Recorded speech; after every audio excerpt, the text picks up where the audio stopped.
नमस्कार दोस्तों, हम लेकर आ चुके हैं आप लोगों के लिए 20 मिनट में सुबह की 50 ताज़ा और बड़ी ख़बरें हैं। बताएंगे दोस्तों आखिरकार कैसे प्रधानमंत्री नरेंद्र मोदी खुद फंसे CAA के जाल में। जी हाँ, राहुल गांधी ने कहा देश के लोगों को भटकाना बंद करे बीजेपी।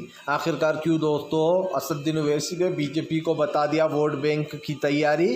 कहा CAA के नाम पर वोट लूट रही बीजेपी। क्यों केजरीवाल ने दोस्तों बीजेपी को उसी के प्लान में फंसा दिया। कहा पाकिस्तानियों को नौकरी देना चाहती है और हमारे देश के बच्चों को बेरोजगार रखना चाहती है। कैसे आखिरकार दोस्तों अखिलेश यादव ने PDA का नारा लगाकर फिर बीजेपी को दिया बड़ा झटका। और क्यों हरियाणा में JJP के विधायक तोड़ लिए बीजेपी ने खुद ही। तमाम मुद्दों पर बात, लेकिन उससे पहले अगर आपने अब तक हमारे चैनल को सब्सक्राइब नहीं किया जल्दी से कर लीजिए। पास में एक घंटी आएगी, इसको भी दबाइए ताकि हर वीडियो की अपडेट आपको मिल पाए। दरअसल दोस्तों आपको बताते चले बीजेपी को लगा बड़ा झटका। राहुल गांधी बोले CAA के नाम पर लोगों को भटकाना बंद करे बीजेपी। दरअसल आपको बताते चले राहुल गांधी का कहना है ये सब कुछ वोट बैंक का खेल है। जानबूझकर CAA का नाटक कर कर बीजेपी वोट बैंक को तैयार कर रही है। दरअसल दोस्तों आपको याद होगा पिछली बार जब CAA NRC और NPR हालांकि उसके साथ था, इसलिए इसका भयंकर विरोध हुआ था शाहीन बाग से लेकर तो तमाम जगहों पर। और कहा गया था कि कैसे भैया जो है यहाँ पर ये सब कुछ किया जा रहा है। आपको बता दें अब इसमें ज़बरदस्त तरीके से सरकार को झटका लगा, क्योंकि राहुल गांधी ने कहा कि ये सब कुछ सरकार का वोट बैंक पाने का तरीका है। सरकार हिंदू कम्युनिटी को दोस्तों कहीं ना कहीं एकजुट करने की कोशिश कर रही है और वो ये बताना चाहती है कि देखो हम हर काम मुस्लिमों के ख़िलाफ़ करते हैं। हम CAA भी लिया है ताकि हिंदू भाई एकजुट होकर बीजेपी को वोट दे दें। यही सारा गेम है और वो चाहती है कि एक मुद्दा बने CAA का ताकि सरकार को वोट मिले। आपको बताते चले दोस्तों बीजेपी के ऊपर जमकर गरजते हुए नजर आए अरविंद केजरीवाल। केजरीवाल बोले बीजेपी चाहती है कि हमारे देश के बच्चे भूखे मरे, हमारे देश के लोगों के पास जो है यहाँ पर रोज़गार ना हो, उनके पास कोई भी घर ना हो, लेकिन पाकिस्तान के लोगों को और अफ़गानिस्तान के लोगों को जो है यहाँ पर सदस्यता देकर, ख़ास करके इस देश की दोस्तों उनको घर देकर यहाँ बसा लिया जाए। और यहाँ के लोग कहाँ जाएंगे, ये सबसे बड़ा सवाल है दोस्तों। ये बात गलत भी नहीं है। दरअसल अरविंद केजरीवाल ने सरकार से सवाल पूछा है कि हमारे देश के लोग, आप समझिए दोस्तों, इजराइल जा रहे हैं जहाँ पर हंगामे चल रहे हैं, लड़ाइयाँ हो रही हैं, नौकरियाँ करने, मतलब विदेश जा रहा है। ऐसे में हमारे देश की सरकार दोस्तों अफ़गानिस्तान और पाकिस्तान के लोगों को नागरिकता देगी, वो भी उसमें मुसलमान होंगे ही नहीं, सिर्फ दूसरी धर्म के लोगों को दी जाएगी। इसी को लेकर केजरीवाल भड़क गए। केजरीवाल ने कहा कि ये सब कुछ वोट बैंक तैयार करने का तरीका है। वोट पाने के लिए बीजेपी पाकिस्तान और अफ़गानिस्तानियों को भारत में उनकी नागरिकता देगी, उनको घर भी देगी और उनको जो है यहाँ पर रहने की जगह देगी। और हमारे भारत के लोग बेरोज़गारी में जी रहे हैं, उनके पास घर भी नहीं है, वो बेघर हो जाएंगे। आपको बताते चले दोस्तों फिलहाल भारतीय जनता पार्टी को लगा बड़ा झटका। जी हाँ, दरअसल आपको बताते चले दोस्तों फिलहाल बीजेपी के खिलाफ सड़कों पर उतरेंगे ओवैसी ने दी चेतावनी। दरअसल आपको बताते चले असदुद्दीन ओवैसी ने सरकार को चेतावनी दी है। ओवैसी का कहना है कि अगर इन लोगों ने किसी भी तरीके से देश के मुसलमान को परेशान करने की कोशिश की या फिर देश में दलित आदिवासियों को परेशान करा तो वो सड़कों पर उतरेंगे। उन्होंने कहा कि CAA के साथ बाद में NRC और NPR भी लाया जाएगा ताकि देश के मुसलमानों को अलग किया जा सके। और जाहिर सी बात है दोस्तों CAA से तो सबको ही पता है कोई ख़तरा नहीं है, लेकिन यहाँ पर भी एक ख़तरा ये है कि सरकार धर्म के आधार पर कानून बना रही है, जबकि बाबा साहब अम्बेडकर ने साफ कहा था कि किसी को भी धर्म के आधार पर कानून नहीं बन सकता और सबको एक जैसा संविधान में एक जैसी जीने की वो दी गई थी। लेकिन आप समझिए दोस्तों आज भी ये चीज़ें हो रही हैं और जब हो रही हैं तो भाई दिख भी रहा है। आपको बताते चले दोस्तों फिलहाल भारतीय जनता पार्टी ने किसी को नहीं छोड़ती दोस्तों। बीजेपी ऐसा कोई सगा नहीं जिसको बीजेपी ने ठगा नहीं। अब JJP के भी 4 विधायक बीजेपी ने तोड़ लिए। जी हाँ, दरअसल आपको बताते चले विधानसभा में खट्टर सरकार बनने के बाद JJP के 4 विधायक बीजेपी के पाले में जाकर बैठ गए। और ऐसा पहली बार नहीं हुआ है दोस्तों। जो भी सहयोगी दल बीजेपी के साथ होता है बीजेपी उसके विधायक ज़रूर तोड़ लेती है। और ये आज की बात नहीं है, बहुत पहले से चला आ रहा है दोस्तों। अब बीजेपी ने JJP के 4 विधायकों को तोड़ लिया है। दुष्यंत चौटाला जो कि बीजेपी के साथ काफ़ी लंबे समय से थे, बीजेपी ने दुष्यंत चौटाला को ठेंगा दिखाने का काम किया है। बात सिर्फ यही नहीं है दोस्तों, इससे पहले आपको याद होगा मुकेश साहनी के भी बिहार में 3 विधायक बीजेपी ने तोड़कर उनको ही पार्टी से बाहर निकाल दिया था। फिर उसके बाद मुकेश साहनी ने जगह जगह चुनाव लड़ा, लेकिन अब खबरें ये आ रही हैं कि फिर से एक बार मुकेश साहनी बीजेपी के साथ आने वाले हैं। मतलब आप समझिए, बीजेपी तो है ही दोस्तों ऐसी जो दूसरों के विधायक तोड़ लेती है, लेकिन ये लोग कितने बड़े बेगैरत हैं, ये लोग कितने बड़े, आप समझिए दोस्तों, वो हैं दोस्तों बेगैरत के इनके विधायक बीजेपी छीन लेती है और उसके बाद भी लालच के चक्कर में फिर बीजेपी में आ जाते हैं। हो सकता है किसी दिन जेजेपी भी वापस बीजेपी की तरफ किनारा कर ले। ये सब कुछ मुझे तो एक नाटक लग रहा है, क्योंकि चुनाव से पहले जेजेपी का अलग होना दोस्तों और इस तरीके से 4 विधायकों का टूट जाना, इसका तो एक ही संकेत मिल रहा है कि भैया बीजेपी ये बताना चाहती है कि अब जेजेपी और हमारा कोई लेना देना नहीं है, ताकि जेजेपी को अलग सीटें मिल जाएं। किसान जो नाराज़ हैं अभी भी जेजेपी को वोट कर दें और बीजेपी को भी वोट कर दें और वो भूल जाएं कि खट्टर ने क्या क्या किया है। इसीलिए खट्टर को हटाया गया है ताकि नाराज़गी लोगों की दूर हो और नए सिरे से उन्हें वोट मिले। आपको बता दें चले दोस्तों, फिलहाल एक बार फिर से जो है यहाँ पर भारतीय जनता पार्टी को लगेगा बड़ा झटका। राहुल गांधी ने दोस्तों महिलाओं से कर दिया वादा।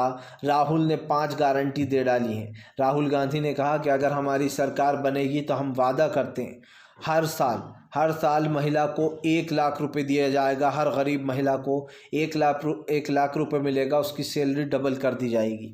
आपको बता दें चले, राहुल गांधी की 5 गारंटियाँ सुनकर सभी लोग हैरान हो गए। राहुल गांधी ने कहा कि हम वादा करते हैं अगर हमारी सरकार आई तो हम ये तमाम वादों को पूरा करेंगे, हमारी भारत सरकार आई तो।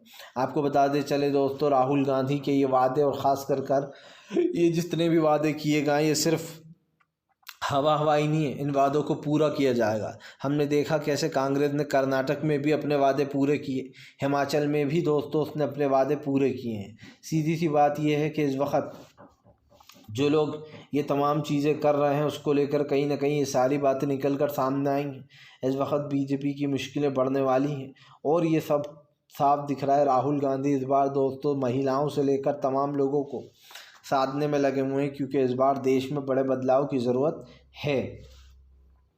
आपको बता दें चले दोस्तों, पिनबई विजय जी जो कि केरल के मुख्यमंत्री हैं और पश्चिम बंगाल की मुख्यमंत्री ममता बनर्जी ने CAA लागू करने से किया साफ साफ इनकार।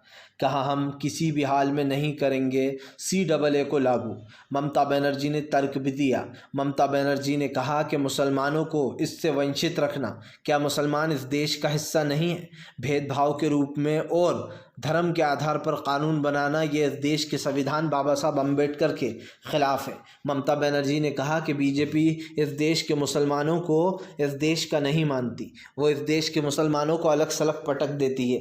ममता बनर्जी ने कहा कि अगर आप CAA कानून बनाते हो और आप कहते हो कि इस कानून के तहत हम लोगों को नागरिकता देंगे, लेकिन यहाँ पर भी कहते हो कि सिर्फ मुसलमानों को छोड़कर बाकी सबको नागरिकता दे दी जाएगी जो बाहर से आए हुए हैं, तो फिर ऐसा कैसा भेदभाव? ममता बनर्जी ने साफ कहा कि वो CAA को सपोर्ट नहीं करती और ना ही आगे कभी करने वाली हैं। ममता बनर्जी ने कहा कि जब तक मैं बंगाल की मुख्यमंत्री हूँ तब तक मैं किसी भी हाल में CAA को सपोर्ट नहीं करूँगी और न लागू होने दूँगी। ऐसे ही दोस्तों केरल के मुख्यमंत्री पिनबई ने भी साफ ऐलान कर दिया है कि हमारे मुस्लिम भाई भी इस देश का हिस्सा हैं और उनके साथ इस तरीके का भेदभाव करना सही नहीं। अगर CAA कानून बनाया भी गया है तो फिर इसमें मुसलमानों को भी लेना चाहिए कि बाहर से आए हुए मुसलमानों को भी नागरिकता दी जाएगी। जाहिर सी बात है दोस्तों, आप एक धर्म को हटा रहा हो बाकी सारे धर्मों को इसमें रख रहा हो, इसका मतलब तो यही हुआ कि आप मुस्लिमों से भेदभाव करते हो। खुद गृह मंत्री अमित शाह का एक बयान है, जब NRC के वक्त उन्होंने कहा था कि पाकिस्तान में पता है हिंदू भाइयों के साथ क्या करते हैं, तब एक पत्रकार ने पलट के पूछ लिया था तो क्या उसका बदला आप यहाँ के मुसलमानों से लोगे? और वही हो रहा है। गृह मंत्री अमित शाह और नरेंद्र मोदी मुस्लिमों से बदला ले रहे हैं पाकिस्तान का। मुझे तो ऐसा ही लगता है दोस्तों, क्योंकि हर चीज़ में मुसलमानों को पीछे छोड़ने की होड़ लगा रखी बीजेपी ने।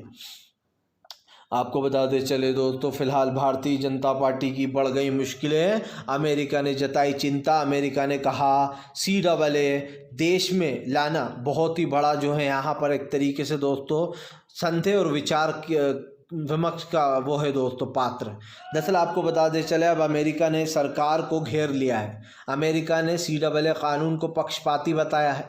कहा है ये बहुत ही चिंता का विषय है। आपको बताते चले भारत सरकार के फैसले से अब अमेरिका संयुक्त राष्ट्र ने बीजेपी की मुश्किलें बढ़ा दी हैं। अमेरिका यानी कि संयुक्त राष्ट्र ने कहा कि फ़िलहाल धर्म के आधार पर लोगों को चूज़ करना और नागरिकता देना ये बहुत ही ख़तरनाक है भारत के लिए। अब आप समझिए दोस्तों, अब भी नरेंद्र मोदी और गृह मंत्री अमित शाह कहेंगे कि हमें बाहर की टिप्पणियों से क्या लेना देना, हमें हमारे हिसाब से काम करना पड़ेगा। मतलब जब आलोचना होती है तो दोनों दुम दबाकर भाग लेते हैं और ये भी कहते हैं कि अरे ऐसा तो कुछ नहीं है। और सबसे बड़ी बेशर्मी अमित शाह और नरेंद्र मोदी की ये है कि वो आंखें मिलाकर ये भी कहते हैं कि इस देश का मुसलमान बहुत खुश है, इस देश के मुसलमान पर कोई हमले नहीं हो रहा है, सब दुनिया देख रही है क्या हो रहा है और क्या नहीं हो रहा है। तो अमेरिका संयुक्त राष्ट्र जब ये टिप्पणी कर रहा है कि CAA कानून बहुत ही ख़तरनाक है और मुसलमानों को एक तरफ पटक देना ये उससे भी ज़्यादा ख़तरनाक है। उन्होंने साफ कहा है कि धर्म के आधार पर कानून बनाया जा रहा है और CAA यानी कि मुस्लिम विरोधी कानून। दोस्तों सिंपल सी बात है, लोगों को ये बात समझनी होगी। आपको बता दें चले दोस्तों, फ़िलहाल एक बार फिर से जो यहाँ पर भारतीय जनता पार्टी के लगने वाला है बड़ा झटका। जी हाँ, दरअसल आपको बता दें चले दोस्तों, राहुल गांधी की फ़ौज तैयार हो गई।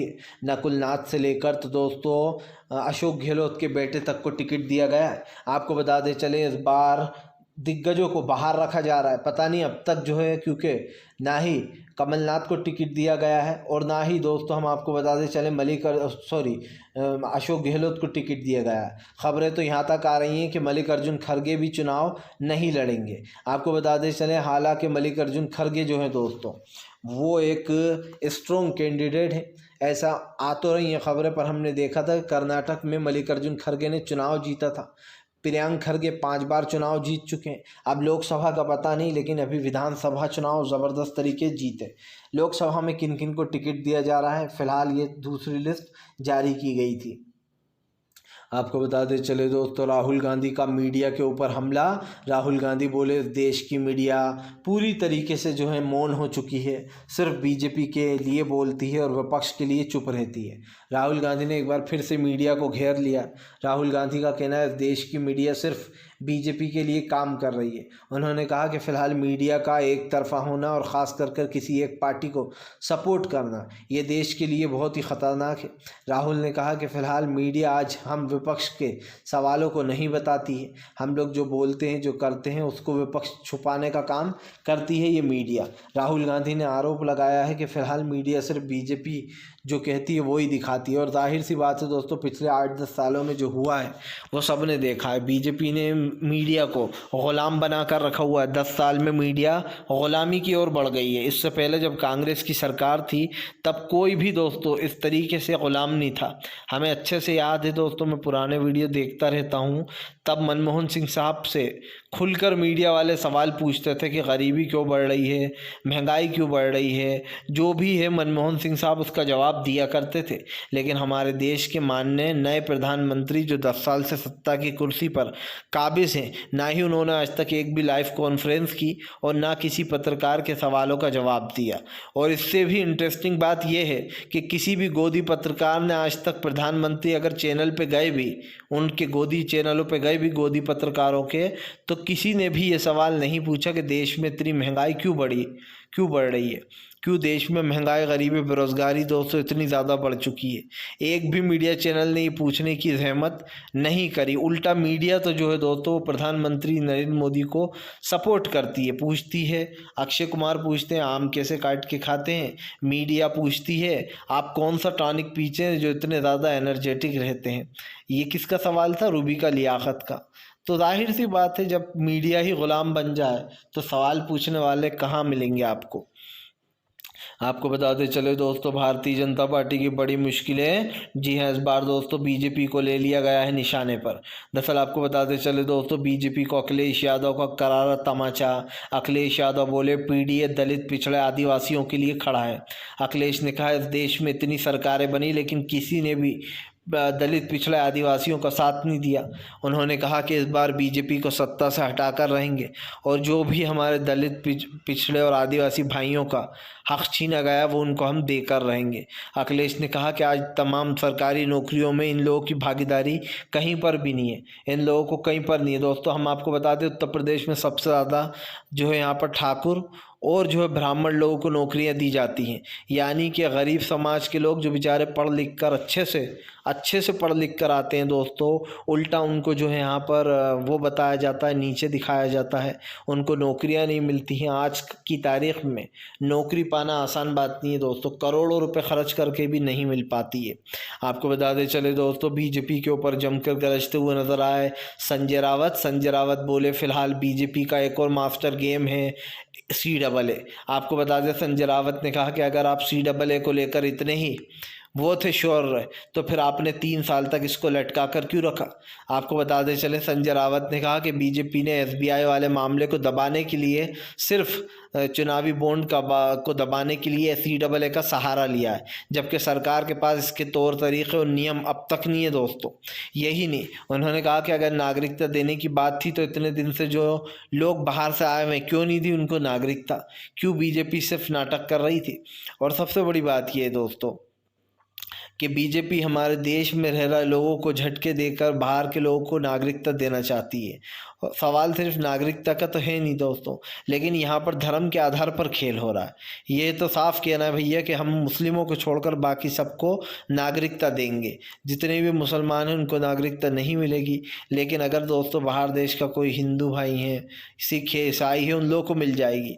तो आप समझिए ये तो धर्म से भरपूर मुद्दा है कि धर्म के आधार पर ही आप सारे गेम कर रहे हो, और यही कारण है जो संजय रावत भड़क गए।